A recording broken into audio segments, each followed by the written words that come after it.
tumombe Mwenyezi Mungu aizidishie nchi yetu amani na utulivu, ili tuzidi kupiga hatua za maendeleo tukiwa wamoja na wenye mshikamano.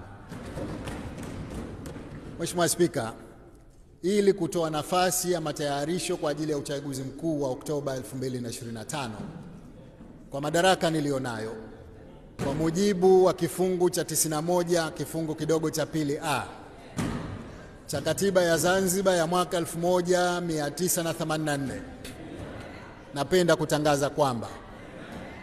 Baraza la 10 la Wawakilishi nitalivunja rasmi ifikapo tarehe 13 Agosti 2025.